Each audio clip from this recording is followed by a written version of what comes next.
Well, welcome everyone to this event, which is organized by the Cyber Collaborative, which is a hub for cyber and especially cybersecurity related activity on our campus at the Middlebury Institute of International Studies at Monterey. My name is Philip Blake. I'm one of the faculty members in our Nonproliferation and Terrorism Studies master's program, and I'm also the coordinator of the Cyber Collaborative. So today we have the pleasure of hearing from Jeff Brown, who is both the Chief Information Security Officer and the head of Cyber Command for New York City. And he's also an alum of Middlebury College in Vermont. Jeff will open and give us some relatively brief remarks, and then he'll be interviewed by Robert Sudak, who is a visiting fellow with the Cyber Collaborative supported by a Fulbright Fellowship. He comes to us from Poland.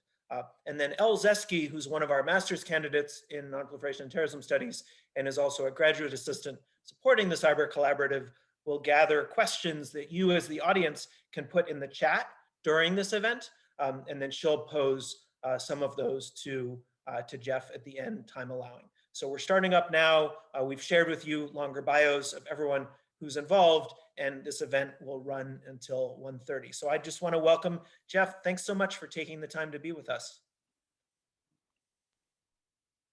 Thank you. I very much appreciate being here.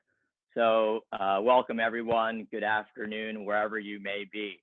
As introduced by Philip just moments ago, I am the director of New York City's Cyber Command and New York City's Chief Information Security Officer.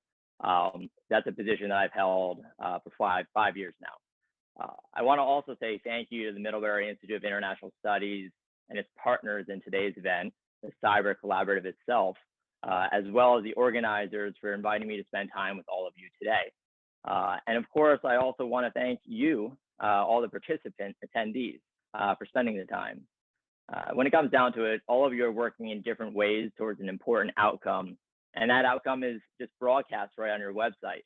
You want to change the world, we will teach you how. That is an incredibly high bar. And because of the high bar, it is something that will come with failures. But the successes themselves can have tremendous ramifications for generations to come. So right off the bat, kudos to all of you willing to fail at times because you realize the importance and the impact of succeeding. I also have to say, this is an incredibly happy moment for me. I am a proud graduate of Middlebury College, class of 99.5, and that was with a major in American literature and a minor in American civilization. So to share this time with all of you who clearly have a focus on contributing to the incredibly exciting, significantly critical fields of international diplomacy, security, intelligence, technology, and beyond, for an AmLit major, it's a real pleasure for me. It really is. So thank you for inviting me. And perhaps, really, if my own experience can be used as an example, I'd offer to you right from the start of our time today that you have in front of you a tremendously rewarding set of experiences with perhaps a lot of twists and turns, and really that you are deeply needed to guide international society to a more equitable, peaceful, sustainable future. So what a calling that you are all pursuing. The title for today's session is Preventing Hackers from Taking a Bite Out of the Big Apple. We're going to approach that topic in three segments. Simply where New York City Cyber Command came from, where it's going, and where New York City Cyber Command came from, where it is right now, and then finally where it's going. But to really understand New York City Cyber Command and the roles they're in, I want to start with vision, mission, and principles. New York City Cyber Command's vision is for New York City itself to be cyber resilient. After all, we recognize that cyber events will come, just like storms on the horizon, but we must strive to make sure that the services New Yorkers depend on, and those are services that are supported or delivered themselves through technology, those services need to operate. So the vision itself is resiliency. The mission can be defined twofold. We need to help the services be resilient by defending the technology, and we need to bring cybersecurity to New Yorkers in ways that respect New Yorkers' values. And the only way to achieve those mission objectives in ways that respect New Yorkers' values is to define and operate off of principles. I firmly believe that. Something that I'm incredibly proud of, and I want to share with you right from the start, is that if you pulled any member of New York City Cyber Command off the street and you said, if we know what your mission is, you defend those services enabled through technology, but what are you guys about? They would respond with an equation that defines our principles. That equation I wanted to share with you today. It's facts plus judgment plus culture, and that equals trust. So we operate off of facts that are verified and derived from clean data, judgment that's risk informed and that is fair. And to be fair, we have to understand our biases, and a culture that's safe, prizes informed debate, is kind, is innovative, and reflects New Yorkers. So with facts, judgment, and culture, we can achieve trust. And New York City Cyber Command's goal is trust. You have to keep in mind that our sister agencies are storied agencies, hundreds of years old, some of them, the bravest, the strongest. So we needed to start to define our own future, and we decided to begin that with the principles as outlined. So I'm very proud of that and want to share that with you today. But really, the aforementioned vision, mission, and values help understand the outcome we pursue and the way we pursue it. So what have we accomplished? What have we done? What have we done at New York City Cyber Command? There's really three things that from the beginning we pursued, all of which I believe contribute to New York City cyber resiliency. The first we call visibility and control. That's a continual task, but we've achieved a great deal through what we call our unified endpoint defense strategy. Today, that's around 750,000 different computers that are New York City government computers serving those services that New Yorkers depend on. And we use the best of the best cybersecurity technology. And all of those computers send information to a unified, what we call threat management function. And that can give us speed to make sure that we're defending at the same pace that the attackers are operating. The point of this part is visibility. It's very simple. You just have to see your threat surface area. You have to see all your computers in order to respond to suspicious behavior.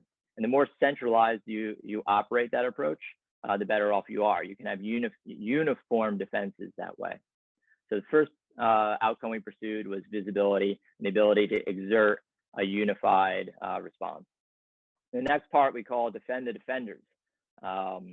We made a decision that we needed to build an environment because when it comes down to it, we want to make sure that the people in New York City Cyber Command that were defending those technologies themselves, their computing environment, were as strongly defended as could be conducted. Because a lot of the adversaries out there nowadays, what they try to do is weaken your defenses as they pursue their cyber attack outcome. We want to defend the defenders.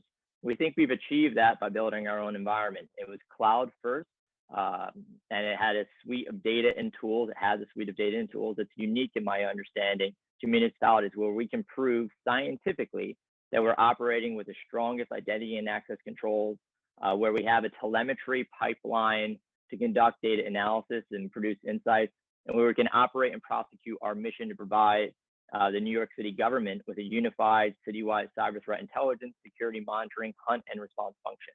And I should pause and say some of these terms, of course, are specific to the cybersecurity industry or security disciplines at large, and I welcome when we get to Q&A to have a bit of a conversation around the terminology if helpful for you.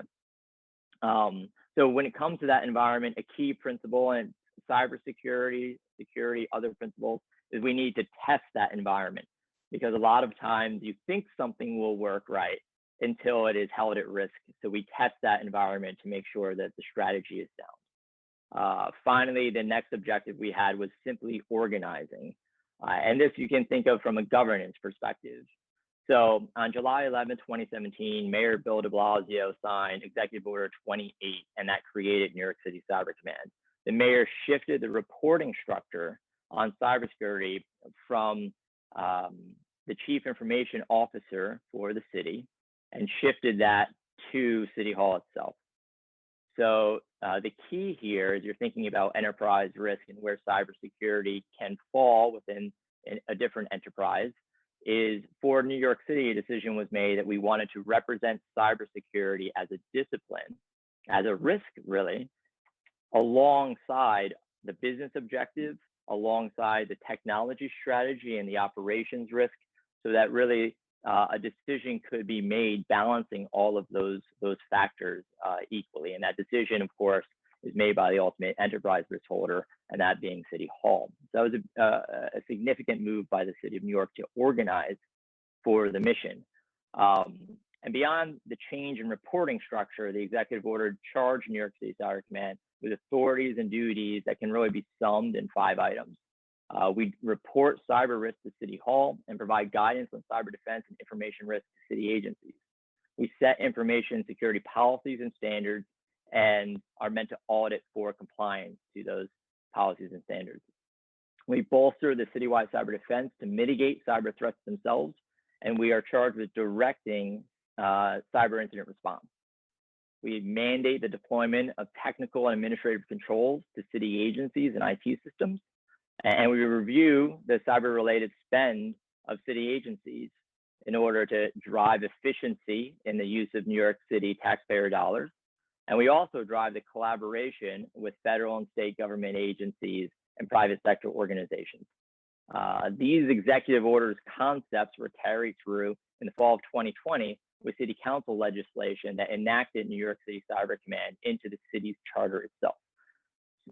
So I'm emphasizing that consolidating the authority and control to drive cybersecurity outcomes is critical for the success of an enterprise. Now, this is really a critical function to bring everything together so that there's an accountable and responsible operating entity on behalf of cybersecurity. And as New York City Cyber Command pursues these outcomes, I believe we help the resiliency of city agencies, going back to the vision of being more resilient. So with visibility and control, with defend the defenders, and with the principle of organizing, we set about our mission set. Now, at the beginning, I described the mission as twofold, the enterprise mission and the public-facing mission. So an absolutely essential component within New York City Cyber Command is really how we serve the public.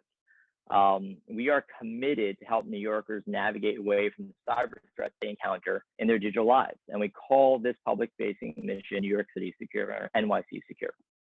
NYC Secure is really about a decision that cybersecurity is a public safety issue and an essential service. And what we do to help New Yorkers in cybersecurity should respect their values, and there are values like privacy. What have we done on the public-facing mission? There are 2 tactics so far executed through protecting public Wi-Fi and through our NYC Secure app. Now, in places where the city government provides free public Wi-Fi, because we think you need access to the internet in order to pursue your goals in life, it's an equity issue for us in the city.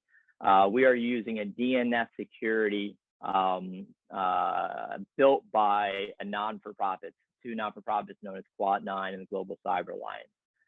What is DNF Security? Well, very simply put, we believe in the city that you, everyone in fact, if we believe that you should be able to access the internet and browse where you want to go legally, we think we have an obligation additionally, if we can do something that blocks sites that are only there to download malware onto your device or trick you into entering your credentials, we should block those things.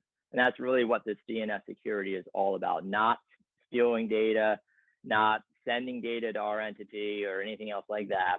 But we believe if you can if we're offering free public Wi-Fi, where we're doing so, if we can keep an adversary, a criminal, someone who is only aiming to do something cyber malicious to your device, we should do that. And when it comes down to it, Quad 9's DNF Security doesn't store any personal information. It's purposely built solely to help defend against sites that are confirmed by cyber threat intelligence to be malicious. We really do believe that any operator of public Wi-Fi, from a corner store to a hotel lobby, whatever that operator might be, who's serving guests, receiving patrons, but if they're offering free Wi-Fi, well, they should do the same thing. Why not take an extra step to protect visitors, protect customers, et cetera? Why not take that extra step? Because in whole, it protects our community. So that's the first tactic. The second tactic is a free mobile detection app, and that's NYC Secure. It can be downloaded from the Google Play Store or Apple's App Store. Like the DNF Security solution, It doesn't collect any personal data. What it does is it'll alert you if it detects you're encountering a suspect cyber threat on your network or in a malicious mobile device. That app itself makes a recommendation. It doesn't take any actions on your device. That's up to you. So I believe this public-facing mission is an incredibly unique and perhaps one of its kind effort to just defend people. And I'm very proud of it. I know it's not perfect. I know there's a lot of work to do there, but the acknowledgement that the government has a role to help individual people avoid threats in their digital lives, to me, is exceptionally powerful. So the public-facing mission measures these things should also be calculated towards that vision of achieving levels of cyber resiliency. I should also note we're pursuing alliances. As highlighted in the testimony of cybersecurity technology leaders this past week at the Senate Select Committee on Intelligence, to paraphrase a common theme in that testimony, we need to collaborate. We need to improve how we conduct community defense. For New York City, that meant forming what we call cyber critical services and infrastructure. It's our effort to have a public-private forum of different industries interested and dependent on the cyber resiliency of the city. This group has conducted joint training exercises and will do more. And we are supportive of course, our partnership with our local and federal cybersecurity allies. So those alliances are incredibly impactful for our mission as well. The next piece that I said we talk about a little bit is where are we now? There's two items I want to highlight here. The first is one common component in 2020. How did the cyber defense mission in the city change due to COVID-19? There are many lessons here about remote workforce paradigms and security concerns, support to the health sector and the education sector and beyond. And perhaps those might be questions you might have, and we can talk about that more in Q&A, and I'd be happy to do so. But what I'd like to focus on is a lesson. I was taught a long time ago that the proper application of intelligence mitigates the impact of surprise. I'm going to say that again because it was very, very powerful to me, and has been a big part of how I've approached problem sets in my career. The proper application of intelligence mitigates the impact of surprise. And for New York City Cyber Command, our Defend the Defender strategy was about making it unbelievably difficult to degrade our team's ability to understand and respond to attacks. But what we didn't realize was that the execution of that strategy would mitigate the impact of a great surprise, and that was the onset of COVID-19. One of the very proudest moments of this job for me was on March 13th, I could tell people to begin working from home immediately and be confident we could do our job successfully. Through the application of intelligence, we mitigated surprise, and in so doing, kept our people safer. And thus our mission continued without impact to our operations.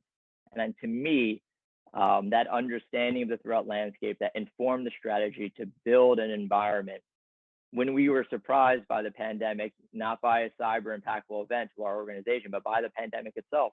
And that made us shift our strategy. To me, all of those are factors in the resiliency of our capability. So the second piece I wanted to talk about when it comes to the current state or 2020 is supply chain attacks, or as many people are looking at them now, what happened with Solarwinds. Solarwinds, as you all know, based on public reporting and public testimony, has been attributed as a sophisticated intrusion where impacts and intents are definitely still developing. But the lesson here is that in cybersecurity, like in so many crisis management disciplines, like the matter itself develops. So more information comes to the surface as more analysis is conducted.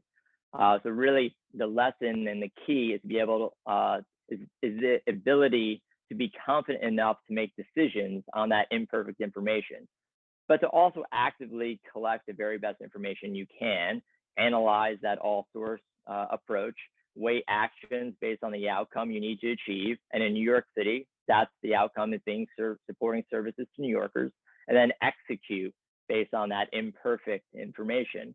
This could mean enriching your defenses. This could mean hunting for indicators of suspicious activity. This could mean isolating systems, and with discipline, making calculated decisions to eject an adversary from a network. In cybersecurity language, that means when something happens, investigating calmly, and determining the action so that that adversary can achieve their mission objectives.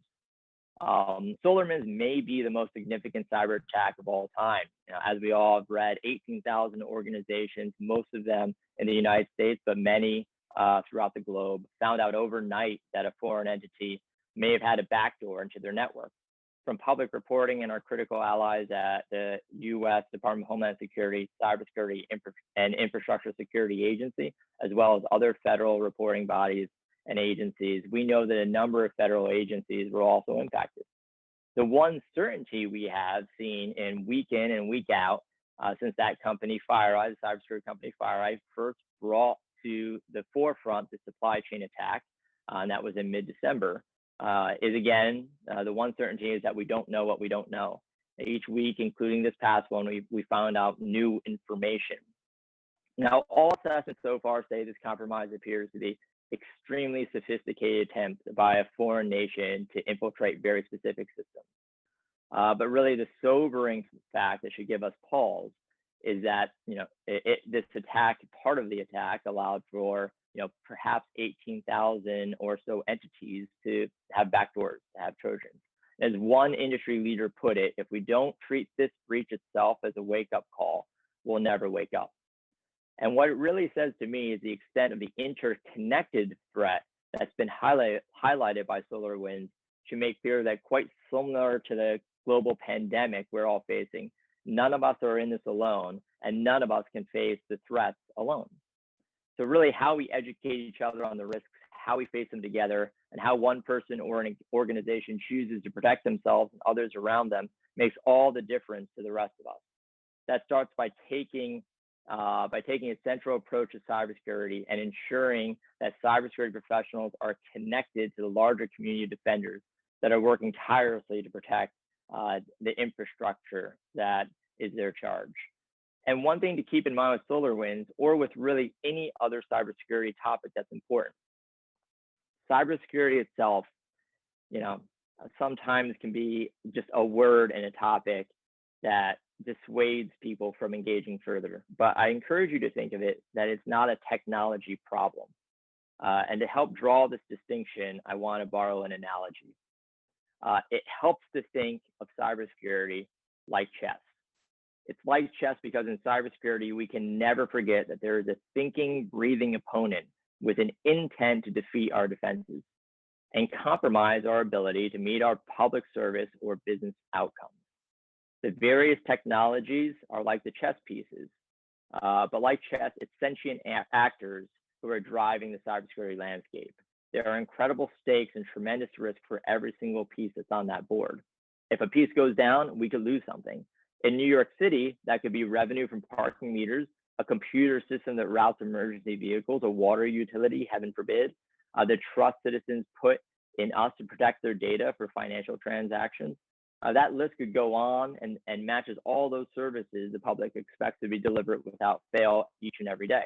And like chess, we need to make strategic decisions about what we think is important to defend and how to frustrate or ultimately deter our opponents. On both sides of the board, there is intent and decisions made. But really, it's our individual decisions that then impact the resiliency of our communities and our society. For instance, in New York City, a decision made by New York City Cyber Command, its success or failure, could impact the ability of, say, for instance, students at NYU or Columbia or the City University of New York, those students or any city university, it could impact their ability to learn, to get to classes, et cetera. So really, we're all connected on this. And then if first, cybersecurity is not solely a technology problem, then like other security disciplines, second, we have to be prepared to respond. We have to be prepared to respond. Our response could be working for us with a vendor that was breached to understand if our systems were infected. Our response could be discovering that an adversary has penetrated a layer of our defenses and working to quickly contain and eject them before they can do harm. Our response would be having to reset usernames and passwords because someone's credentials were leaked online. Our response could be working with partners at federal agencies and globally because there's a threat to the total system, as we've seen in SolarWinds. Or of great value, our response could be proactive because of purposeful testing and tabletopping that helps identify and close those gaps in your system before the bad guys get there. And it's important in this forum together that I offer you this guarantee. Whether or not you choose cybersecurity specifically, or you choose another international discipline, diplomacy, counterterrorism, counterproliferation, global finance, you and your teams, you're going to respond to crises. But I have to say, it is encouraging that you're in today's session and you're associated with a place like the Middlebury Institute of International Studies, because you already understand that there are people still driving the events that shape the world, really going to this point around chess and two parties at a table making decisions. There's still people that shape the world, people making decisions. And you are looking to understand through your academic rigor those important elements. It's people making decisions, right? But I pause here because perhaps it's people making decisions until the machines do. And that brings me to the next part.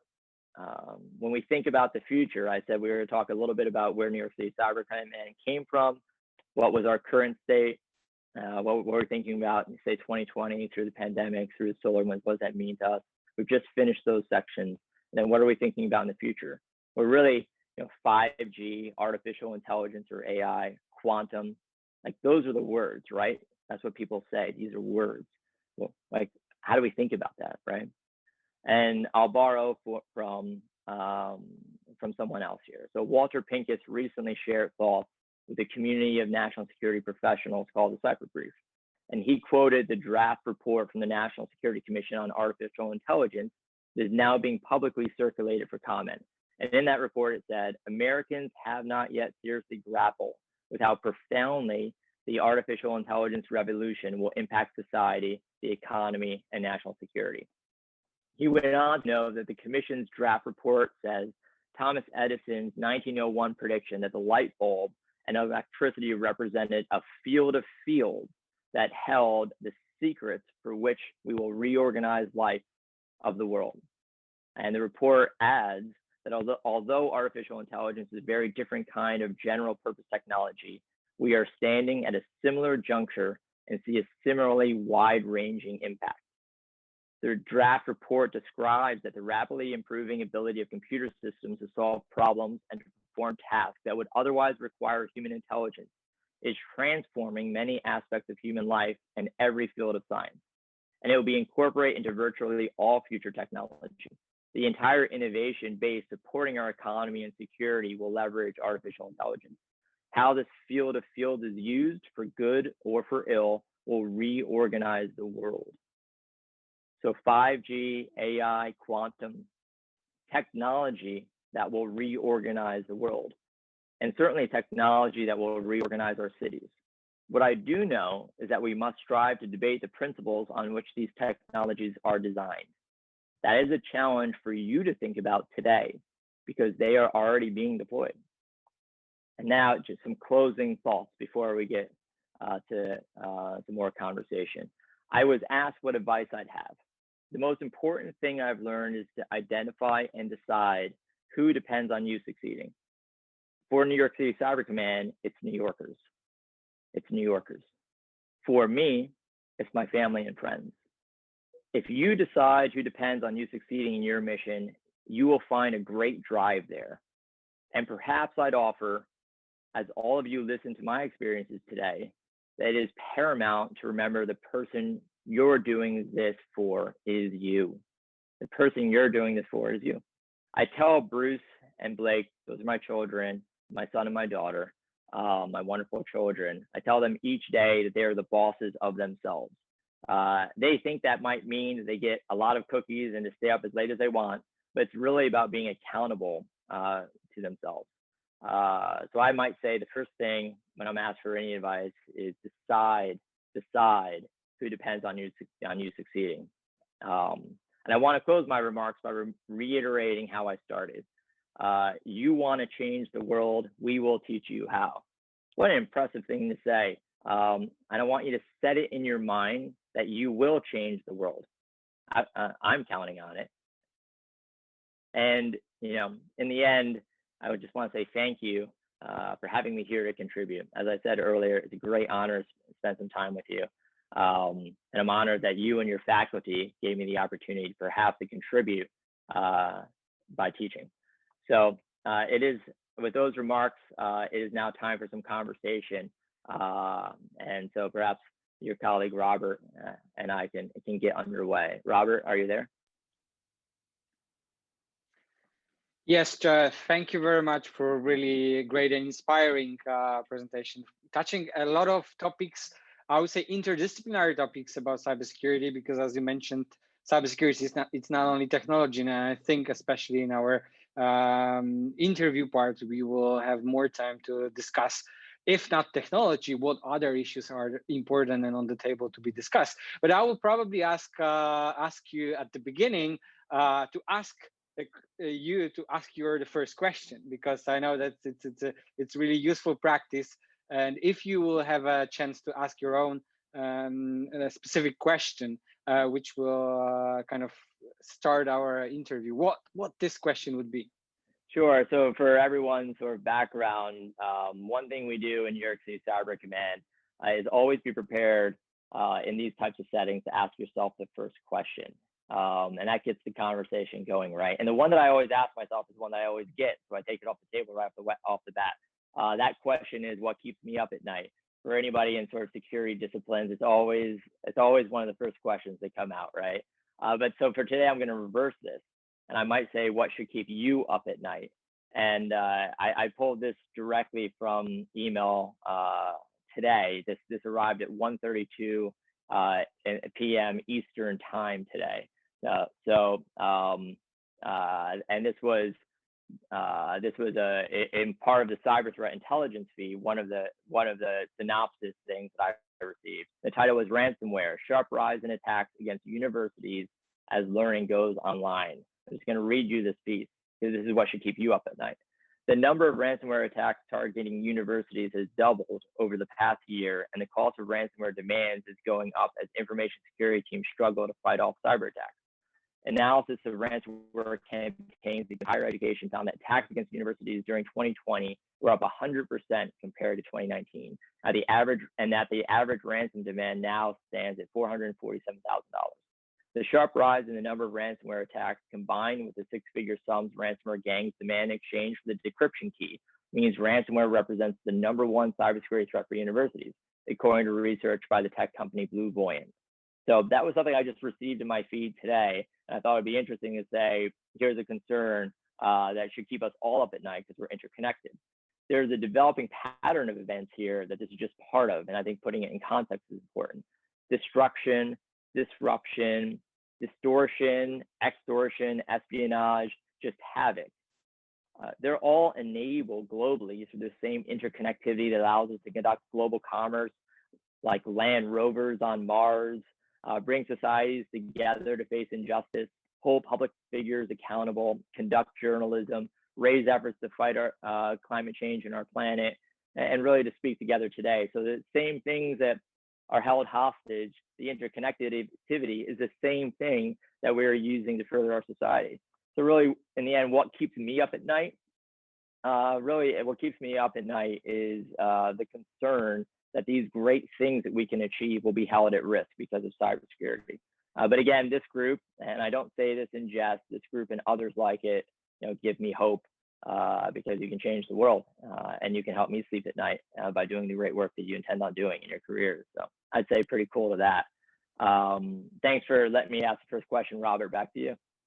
Yeah, thank you, Jeff, for really something that should keep us at night indeed here at universities, but not also universities. We see that the ransomware is spreading more and more in even small local governments around the country. Maybe I will start with the question which will be kind of a follow-up into your point on supply chain cybersecurity, because we see in the last 3-5 years that it's a growing issue. In fact, it's not only Solarwinds, which now it's on the first page of every newspaper. Previously, if we think about NotPetya, you mentioned ransomware. Initially, it started also as a kind of a supply chain attack. So the patient zero, so to say, was the Ukrainian company which created a software. It was the software for accounting at Ukraine, and with more than I think 500,000 of clients infected in Ukraine, it spread it around the world in few weeks, in fact. And of course, it's not only software. We all have all these stories about possible hardware supply chains attack. That in fact, this means someone will put some kind of a small chip implant into the computer server due to the kind of long and international chain of subcontractors, even in terms of US companies producing a lot of edge hardware when it comes to computers and generally ICT communication. You mentioned in your presentation a lot of answers, what we as users, organization, companies might do, and what Cyber Command in New York City is doing. I would probably flip a question and a little bit and take it into a different level. So from your perspective, what the industry can do to help you in your work. So what the ICT or cybersecurity industry might do in order to help you, and that would be the second part, what the government decision makers might do that will help you or generally will help to tackle the supply chain issue you mentioned.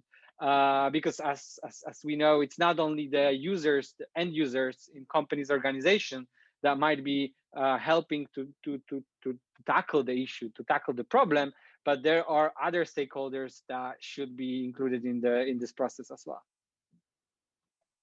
So that's a very thoughtful question, and I'm going to break it down a couple of different ways. So bear with me. First, when we're thinking about supply chain for everybody in the audience, it might be really useful to think about, what does this mean? If you're involved in an enterprise, and I use that term to just encompass public sector organizations, businesses, not-for-profits, academic. If you're involved in an enterprise, what is a supply chain attack or compromise mean for you? Like, what are the real outcomes? So there's really twofold, as far as I'm concerned, at a very high level. One is theft, and one is to disrupt or destroy. So when you think about it, the supply chain attacks give someone who wants to pursue stealing something or disrupting or destroying something an entry into your environment. So for instance, if you're operating a global supply chain and you have to move merchandise from one place to another place, like we saw as an impact in Alpecia, you may not be able to move that to where it needs to be to meet the market demand for the thing you're trying to send, right? It could get even more serious, of course, than that when you talk about critical infrastructure, as you cited in Ukraine. It could mean that someone that wants to hold your outcomes at risk can turn off your power in the middle of the winter. That's pretty sobering, right? So supply chain, in fact, and the reason why we're thinking a lot about, of course, Solarwinds, but going back, and you rightfully cited NotPetya back in 2017, is because these are very difficult to detect depending on how they happen. Very, very difficult. The traditional sort of network defenses may or may not detect when the door is left open and you don't know it, right? And so to a certain extent, I think it's important to think about the outcomes of these types of events. Now, you also asked how to help, right? How can the private sector help? How can governments help? Well, the answers that are often given to that question, and we heard it today, I mentioned earlier the testimony at the Senate Select Committee earlier this week. Well, the answers that are often given is that we need to do information sharing better or more, or have more sort of policies and legislation, and then policies and legislation domestically in each nation based on its own sovereignty. But then globally, we need to establish certain norms in the cyberspace so that we can actually act as a community of defenders.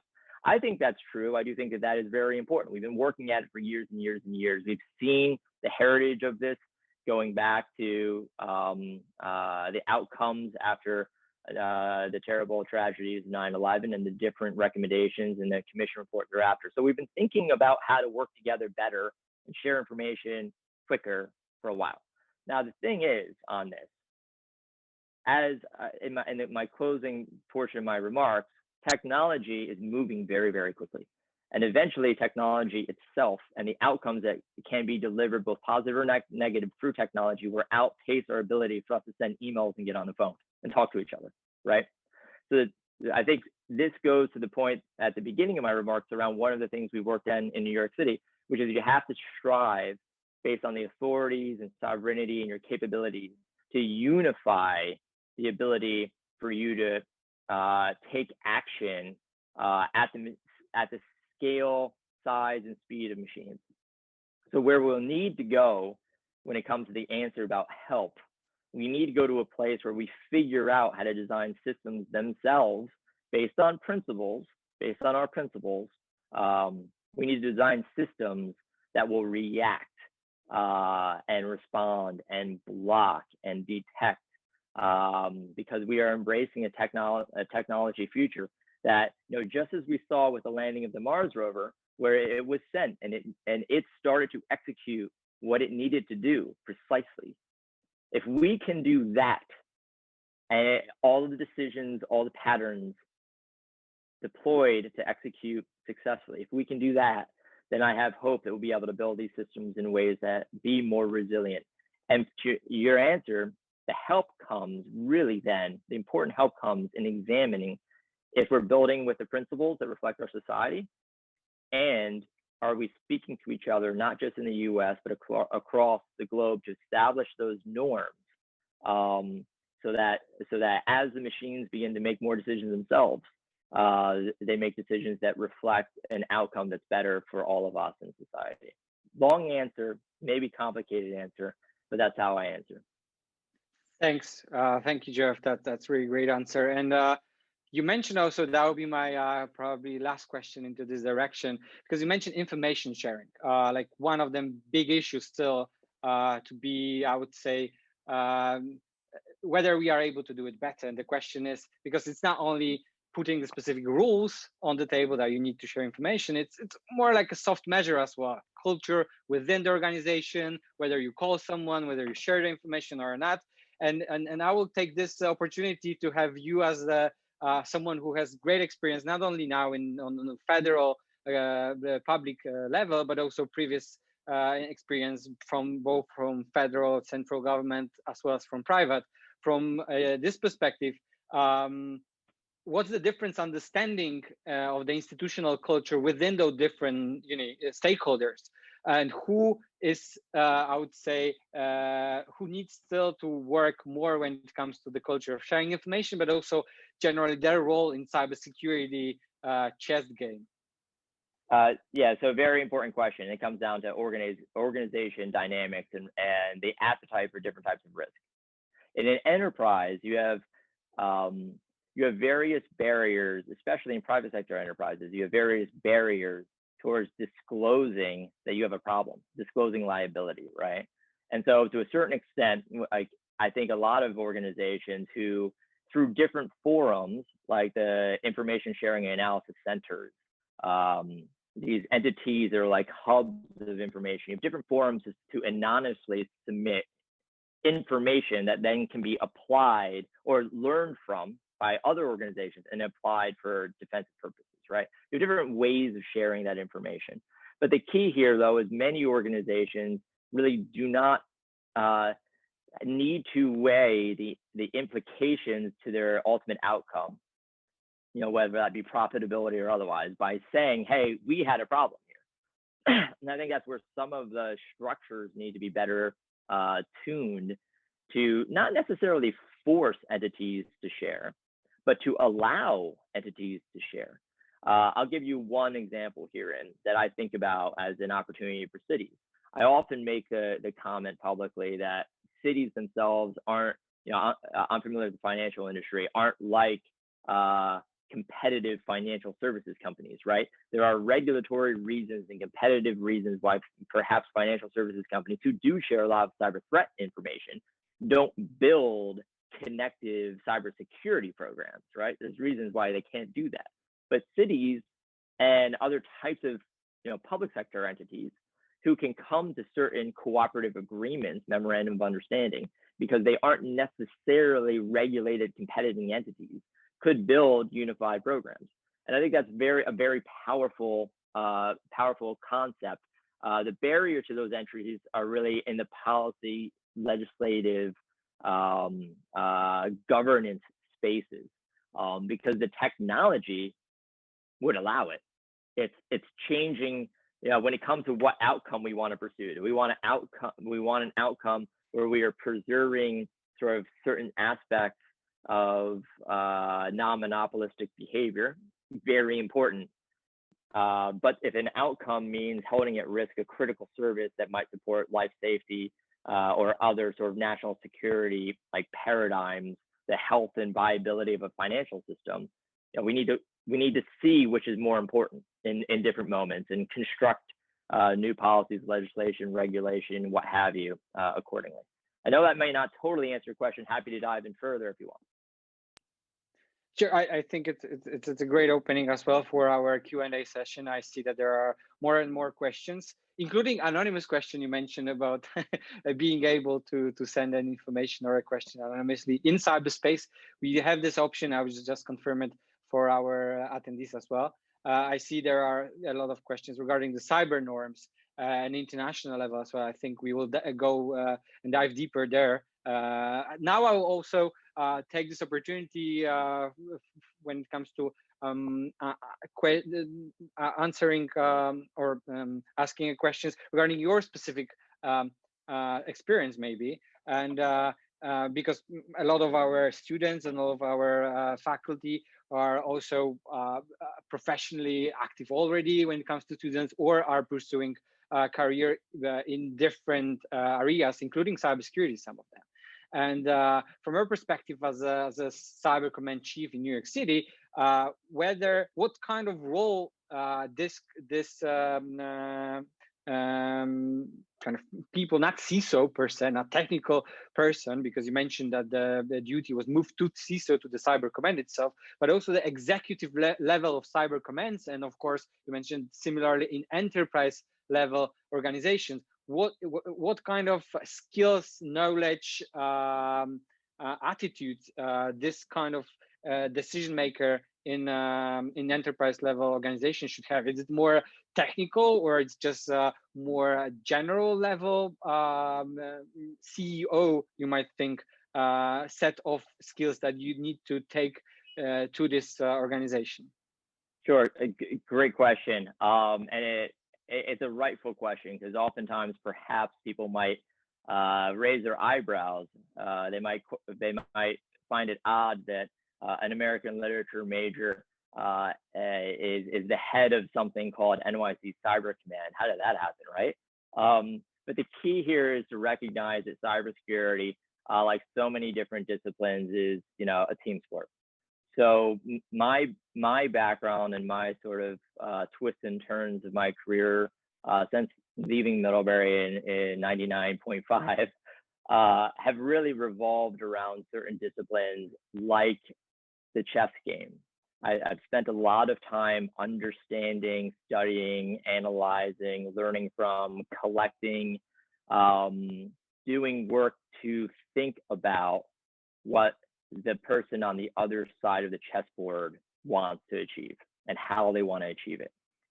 So that has led in many ways towards, I mentioned in my remarks, crisis management, how to approach a bad day, how to approach a bad day calmly, how to set up structures that will deal with that calmly, how to inform the ultimate decision makers on what you've already decided to do, how to be accountable, how to know what decisions you need to make yourself. And then that empowers the person that you work for to make sure that they are making the decisions that are the right ones and the ones that is only in their authority to make, right? Some of these things are things you can learn in any discipline. But with cybersecurity, to a certain extent, in order to be successful, and as I said, a team of teams, my team consists, to be successful, of people with incredibly technical skills, incredibly deep technical skills, cryptography, forensics, deep knowledge in systems, network architecture, vulnerability management, all of these technical things. Yes, we of course, like, to be successful, We're not relying on my American literature degree. We are relying on deep technical expertise within the team. But the important thing is that there are also, just like me, other members of the team that come from different disciplines, team of teams. We have people who are incredibly intelligent attorneys who understand regulatory, global norms, city legislation, state legislation, US federal law, who can help guide these outcomes towards success. We have individuals that are experts in policy implementation, that are very thoughtful in operations, because New York City Cyber Command is one entity amongst around 100 different agencies and entities in the city of New York. So we have to think diplomatically about how to approach our projects with those agencies, make sure that we're showing them from a financial perspective that these outcomes are best for the New York City taxpayer dollars. All of these different things I'm saying take different people. If there is one person who can do all of these things together successfully, I haven't met them. So what I say to you guys across, this conversation today is pursue the thing that is exciting for you, that is interesting, that you want to learn a ton about. Think through and understand that technology, to my closing comments, my remarks, is going to change the world. And don't be afraid to embrace the concepts around technology if you're not ever going to learn how to compile code or do or speak ones and zeros. You don't have to be very impactful in cybersecurity, let alone enterprise risk management, security disciplines, intelligence. When it comes down to it, the most important thing is honing like your craft, your contribution, and then building out that team of teams network so that as a total, you can achieve your mission outcomes. Thank you, Jeff. That's a really important message. And I think it's important for our both students, attendees of this session to understand how it looks in practice, in fact. So I will probably end up my questions with the follow-up question to this one. So because some of, I would say, popular culture perspective would be that cybersecurity, as you know, it's guys in a hood, in this case, in one of the office in New York City, and like clicking 1 and 0s on the computer. So just to break this kind of false story, and as a follow-up to your general remark, if you will be able just to say on the example of, in fact, either New York City or general New York City Cyber Command or general enterprise level organization, there is attack happening. What has to be in place and what is happening in order to mitigate, in order to face the attack, in order to make sure that it's not going to be the end of the computer network system in the city. It's not only this guy in the hood, we know it already. So what's happening around it? Sure. So I think there's probably 3 things to say there. First, to your point about the guy in the hood, there are people in hoods, of course, out there. And there are good guys and bad guys, white hats, black hats, gray hats, all of those things. They're all part of this community, right? And that's great. And in some ways, leaning completely towards that diversity, equity, and inclusion equation for us in New York City Cyber Command has given us the capability to represent New York. And I think it's that sort of appreciation of all the different players within this ecosystem of cybersecurity that has actually really made us an impactful team, because we are not afraid to understand that there are different perspectives, and we bring those different perspectives to the table in order to execute our mission objectives successfully. So I would say, to a certain extent, to your question, the first part, all shapes and sizes on the team of teams, and that's important. The next part is you asked a little bit of a specific question around, and I want to translate the specificity to something that might be helpful for this audience to think about. 2 of the tactics that have been very helpful for New York City Cyber Command, actually, I'll give you 3. 3 tactics that have been very helpful for New York City Cyber Command. One is, I'm speaking to you via a Chromebook here, a computer. Like, you need to, when you're in an enterprise, you need to understand your footprint of these devices, right? You need to know where they are, and you need to put something on those devices that will defend that device automatically.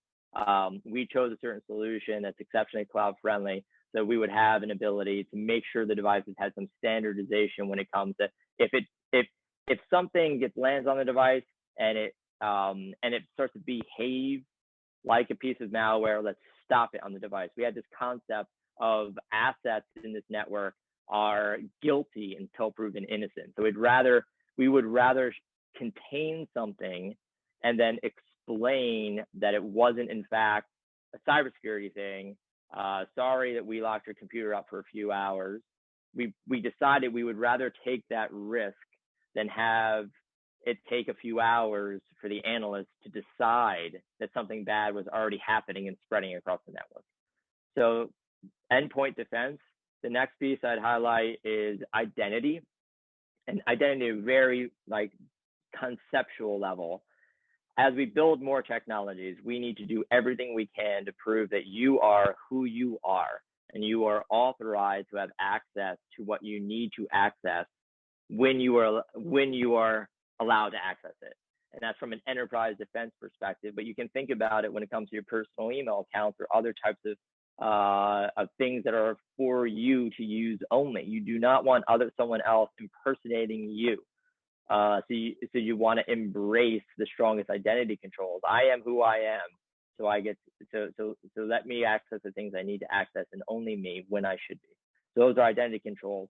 And then the last part, I think, it goes back to this: how are you the most resilient? So a crisis, as I highlighted earlier, it could be a cyber event, it could be a pandemic, it could be a coastal storm.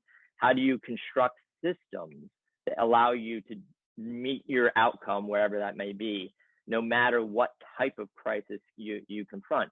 Unfortunately, and our empathy certainly goes out. We've seen what the blackouts in Texas have done to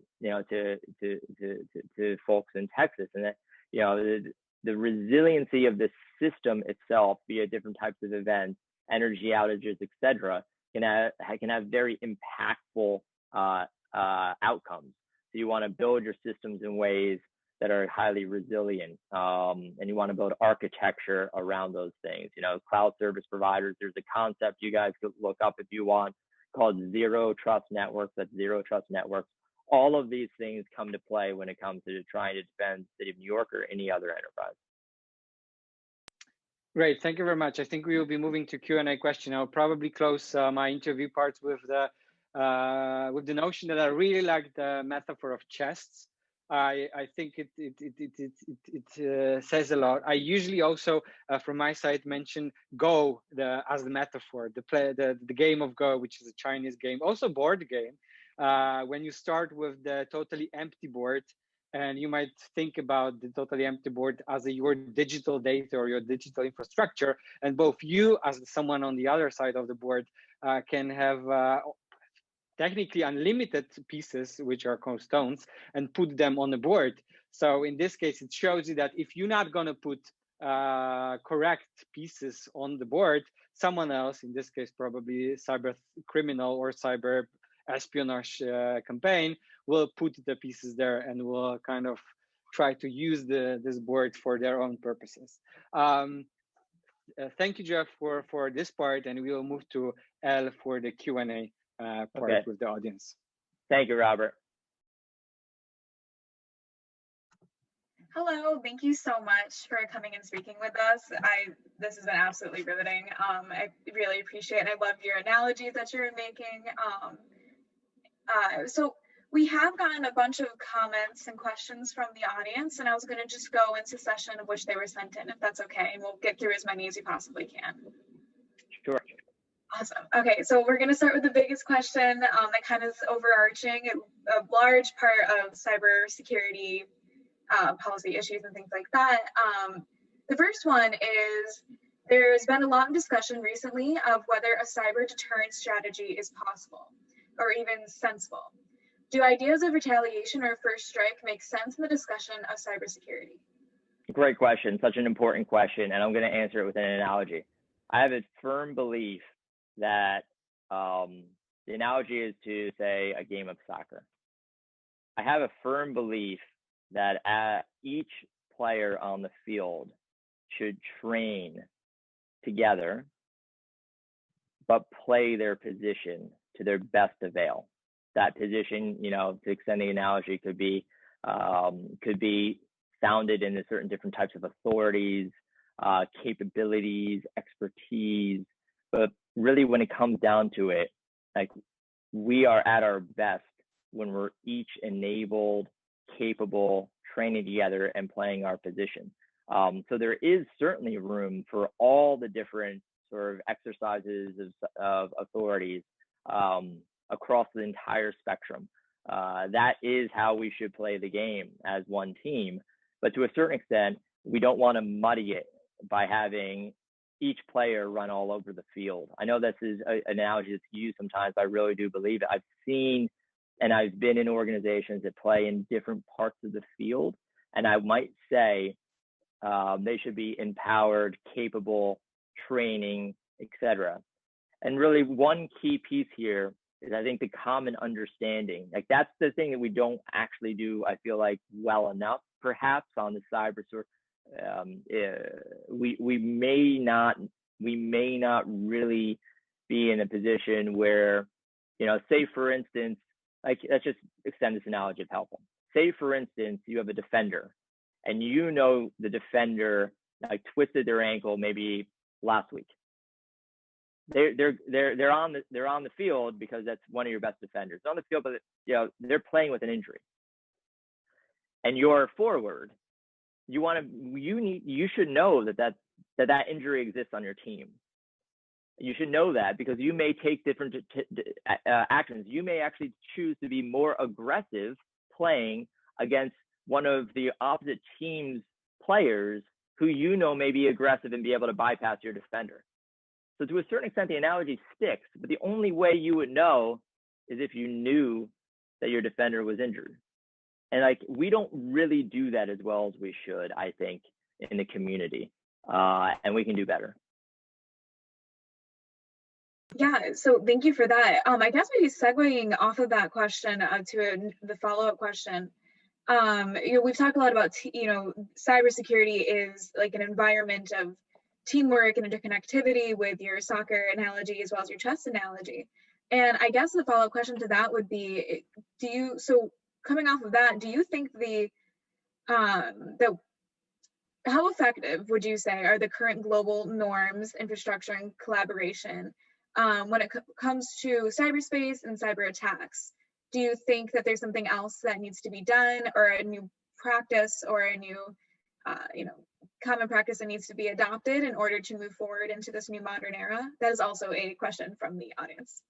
Well, effective is a funny word, right? Effective, it depends, right?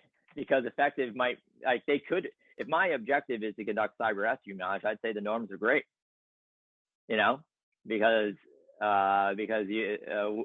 they allow for a high degree of operational flexibility. So if that's my objective, then they're great. But I don't think that's really the nature of the question. I think the question leans more towards defense. And do I think the norms are effective? No, I don't. I don't think they're effective, because we have witnessed substantively, operationally impactful events. So the norms perhaps are not effective because there has been significant degradation in societies globally for governments or private sectors to fulfill what could be considered basic needs. And when public safety, when that's held at risk, then certainly the norms are not working for us. I would note further on this specific topic that we have to start to come to an understanding that part of the digital landscape is now including that across the world, different sovereignties, different countries are making their own decisions on what the internet means to them and what's authorized to transit the internet byways. So as other countries are working through their own decisions, and they have their own sovereignty, so they're going to make their own decisions. To a certain extent, we have to start to calculate within those norms that this is not a level playing field in any way, shape, or form. So I think there is a lot of work to be done to make norms more effective, to sum my comments. Yeah, thank you for that. That's Very interesting, and that's such a large topic to tackle. I understand. That was a great answer, so thank you. So maybe pivoting a little bit away from that, we have another question from the audience asking that New York is the center of finance for the United States, and this person imagines that there are major concerns of a cyber attack on Wall Street. After the Solarwinds attack, how has that attack changed the way financial institutions are treating cybersecurity? And as a follow-up to that, and what if there is any overlap, what overlap is there of any anti-money laundering with counterterrorism financing as it relates to cybersecurity? Okay, those are two different questions. I should say right off the bat that, I'm not in a position right now where I should speak for the financial services industry in total. There's expertise that have testified in various capacities in front of Congress, et cetera. But I will comment that based on my experience, financial services industry at large has been thinking through its resiliency, its defenses, and its responses in an exceptionally mature way. The backbone resiliency is something that there's a fair amount of public information around, and it's something, to your point about a cyber event that could disrupt markets.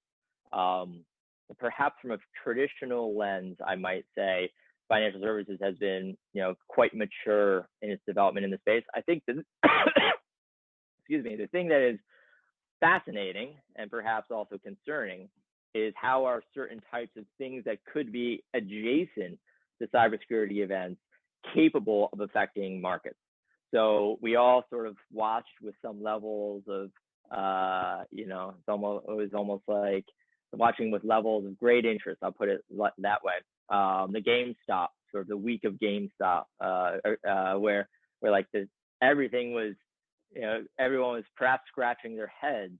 There was some great commentary around that event, but I think it is a bit of a sign of how much certain types of capabilities can be deployed en masse to various forums that might be a market concern. I'd also cite a number of years ago, I don't remember exactly which year it was, there was a Twitter post.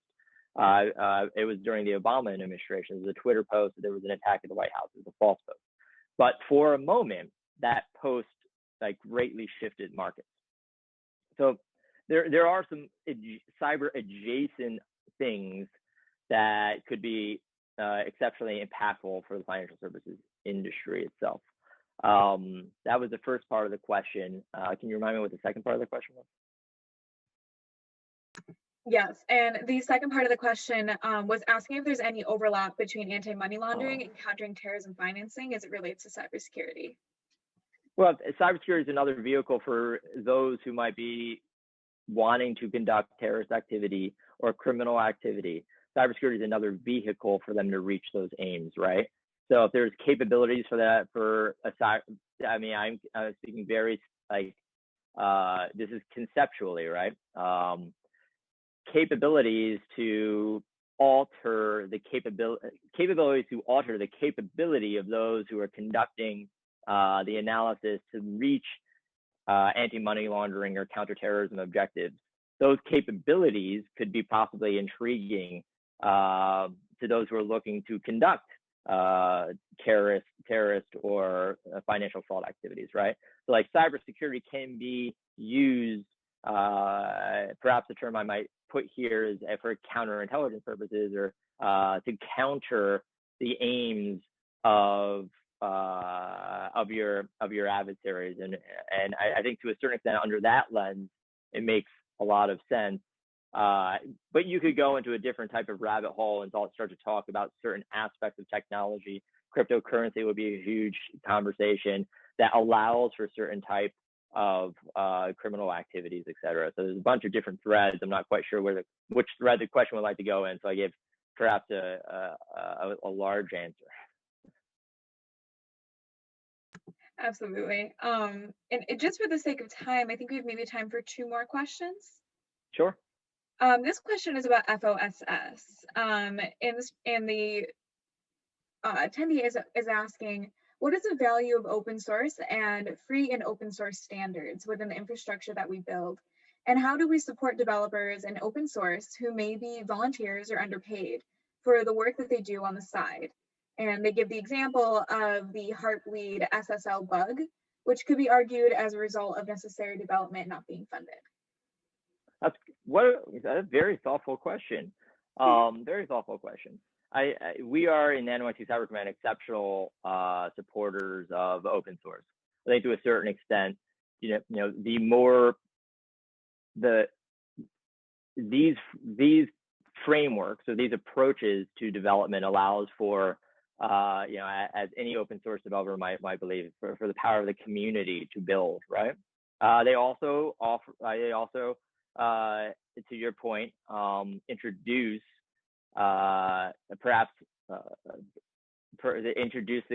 without enterprise grade code review and security baked into the software development lifecycle, these standards could introduce unidentified vulnerabilities that can have significant impact to enterprises at scale. But with that said, I think a positive note here, and again, it came out in the testimony this week. I guess that's the third time I cited that, but it came out in the testimony this week that attention on the security of software development is like paramount. So I am expecting this to be a topic of great concentration and perhaps, to your question, great funding to come. Great, thank you so much. And then perhaps just for rounding it out, final question. How can we help our public population to be more aware of cyber threats and to cooperate with the government or cyber professionals? So I think we can help by ourselves going back to this comment I made at the end of my remarks. Like, to a certain extent, like how you choose to approach the safety, and I use that word deliberately, how you choose to approach the safety of yourself, your friends, family, your society, like you can have an impact. And I don't say that lightly. As you start to adopt certain security measures, as you start to understand the privacy implications of the various applications that you bring into your life, as you start to understand that, you will be influential to your peer set. That will cause, tension at certain times. It will cause tension, right? It will cause tension, but these are your choices, right?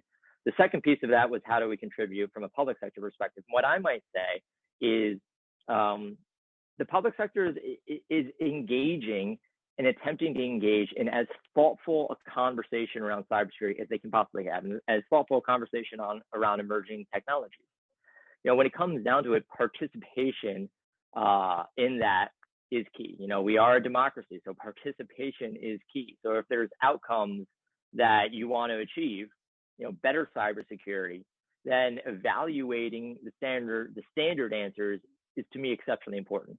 So we have systems that have been set up based on other paradigms, other perhaps security paradigms, or other operational necessities. We have systems that are set up for those results. But history has taught us that we may need to change certain approaches. I think globally, we're seeing other actors. I'm not advocating for taking their approaches. I'm not advocating for that. But globally, we have seen other sort of societies, sometimes led by authoritarian governments, make very certain decisions on how they're approaching their internet. Again, I'm not advocating for those things. But what I'm saying is that recognizing that, we should sort of have that informed debate so that we can set up the principles that reflect an outcome we want to pursue that's more equitable, that is more prosperous, but also is more safe and secure. So if we want to add safe and secure as a priority therein, then we all need to participate in the conversation and be willing to challenge our own norms. To set up global norms, we have to challenge our own norms, whether that be in climate, in economics, in development, or cybersecurity.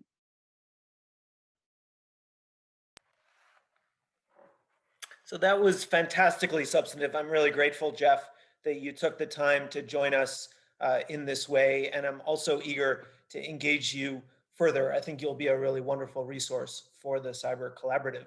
And I have lots of takeaways, but I think one of them is just thinking through for myself a little bit more how vulnerable we are at the Middlebury Institute of International Studies. You mentioned universities, and we don't have the resources of the financial sector, and universities, unsurprisingly, I think, are growing targets for these ransomware attacks in particular. And in the pandemic in particular, but in general, we're deeply reliant on these online systems. And so that's just a thought I'm going to carry away, and maybe there'll be sort of follow-on conversations. But let me again just say thank you. This was incredibly substantive, and so we're really thrilled to have had the opportunity to engage you. It's been an honor. Thank you so much, and keep up the great work. I admire the Institute and wish you all success. Great. Thanks, Jeff. Thank you, Jeff. Thanks all the attendees. Thank you.